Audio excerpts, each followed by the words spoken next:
একটা দুটো চ্যানেল আছে, এই ইউটিউবার চ্যানেল না, ইউটিউবার সরি, প্রতিদিন মিথ্যে কথা বলে মানুষকে বিভ্রান্ত করছে, এখানে সাম্প্রদায়িক দাঙ্গা লাগাতে চাইছে। আমি বলবো যেখানে পারবেন এদেরকে কেলাবেন, তার জন্য যা হবে আমি আছি, আমি তোমাদের পাশে থাকবো, যেখানে পাবেন সেখানে কেলাবেন, কারণ এদের জন্য অনেক মায়ের বাবা সেগুলো হাতে তুলে আনতে পারে, এদের জন্য সাম্প্রদায়িক দাঙ্গা লাগতে পারে। শওকত মোল্লা যে কথাটা বলেছে, সমস্ত সাংবাদিকদের মারার কথা বলেননি। হ্যাঁ, এর আগে আমি বলেছিলাম অনেক রকম, কিন্তু হ্যাঁ তিনি যে কথাটা বলেছেন সাংবাদিকদের মারার কথা ইউটিউবারদের, তবে দু একজন যারা আছে ইউটিউবার যাদের জন্য সমাজ দূষিত হচ্ছে, মানুষ বিপদে পড়ছে, এরম ইউটিউবারদের মারার জন্য ঠিক বলেছে, আমি সেটাকে সমর্থন জানাই এবং অবশ্যই মারা দরকার। সেটা কাদের মতো মানুষের মারা দরকার, আপনার মতো না, অন্য সাংবাদিকদের মতো নয়। সেটা কারা, তাদেরকে চিহ্নিত করতে হবে, যারা গোটা সমাজ ব্যবস্থাকে ধ্বংস করছে, যারা হিন্দু মুসলমান লাগাচ্ছে, দাঙ্গা লাগাচ্ছে।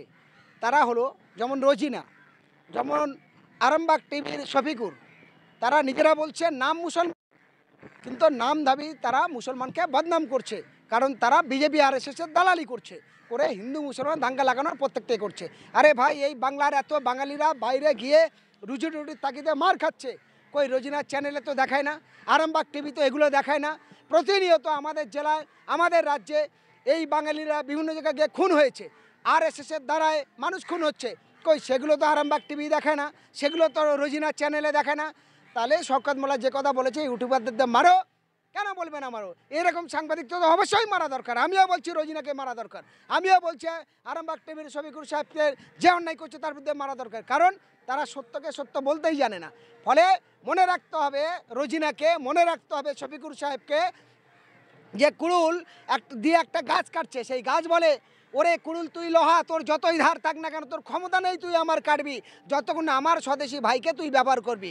অর্থাৎ কুড়ুলের মধ্যে একটা বাঁট লাগে। তো শফিকুর মুসলমান হয়ে মুসলমানকে মারছে, রোজিনা মুসলমান হয়ে মুসলমানকে মারাচ্ছে, ফলে এরা সেই মোনাফেক, সেই বেঈমান, সেই গাদ্দার, ওদের মারবে না তা কী করবে? ফলে এগুলো তো মানুষকে বুঝতে হবে। নবাব সিরাজদৌল্লাকে যে ধরে দিয়েছিল এইরকমভাবে ব্যাপার, ফলে বলেছিল মির্জাপুর, মির্জাপুর কেন উঠছে? সে মির্জাপুরই করেছিল, নবাব সিরাজদৌল্লাকে ধরিয়ে দিয়েছিল ইংরেজদের হয়ে। ফলে এরকম ধরনের যে দালালগুলো আছে, যারা নাম দামে মুসলমান আর আরএসএস বিজেপির চামচাগিরি করছে, তাদের মারবে না তো কী করবে? ফলে তাদের ব্যবহার আচরণের জন্য আজ বাংলার মুসলমানরা বিপদে, আজ ভারতবর্ষের মুসলমানরা বিপদে। আর কিছু চাটুয়া মুসলমান আছে যারা নামধারী মানুষ, তারা ওই বিজেপি আরএসএসের দালালি করছে, ফলে তাদের মারাটা তো স্বাভাবিক, মার খাওয়া তো স্বাভাবিক। এদের জন্য নেতা, সাধারণ মানুষ, অন্য মানুষ তো বলবেই, এটা বলা স্বাভাবিক। আমিও দায়িত্ব নিয়ে বলছি, অবশ্যই ওনার কথা সমর্থন জানাচ্ছি এবং ঠিক বলেছে। কিন্তু আমরা সূত্র মারফত জানতে পারলাম যে গত 2 তারিখে শফিকুলের ঘর ঘেরাও করা হবে। আমি সমর্থন জানাচ্ছি, যারা ঘর ঘিরতে যাবে তাদের স্বাগতম, তাদের ওয়েলকাম। অবশ্যই তার জন্য যা যা আমাদের সহযোগিতা লাগে আমরা সহযোগিতা করব, কারণ সে প্রতিনিয়ত ওই বিজেপি আরএসএসের দালালি করছে, চাটুয়াগিরি করছে। এটা ঠিক জন্যই নয়, যে বিজেপির দ্বারায় গোটা ভারতবর্ষের অর্থ লোট হয়েছে, যে বিজেপির দ্বারায় তরুণ তুর্কি মহিলারা ধর্ষণ হচ্ছে, মা বোনেদের ইজ্জত নেই। যারা বলেছিল সবকা সাথ সবকা বিকাশ, যারা বলেছিল কোনো মানুষের সাথে নেই আর পাশে নেই, যারা বলেছিল হর আদমি কা অ্যাকাউন্ট মে 15 লাখ আয়েগা, কারোর অ্যাকাউন্টে 5 লাখ টাকা যায়নি, যারা বলেছিল বেটি বাঁচাও বেটা বাঁচাও, তাদের দ্বারা বেটি বেটা কেউ বাঁচে না। তাদের ধর্মের নামে ভাগাভাগি করে প্রতিনিয়ত খালি বেছে বেছে টার্গেট করে মুসলমান আর দলিত আদিবাসীদের মারছে। কেন জবাব দিতে পারবে?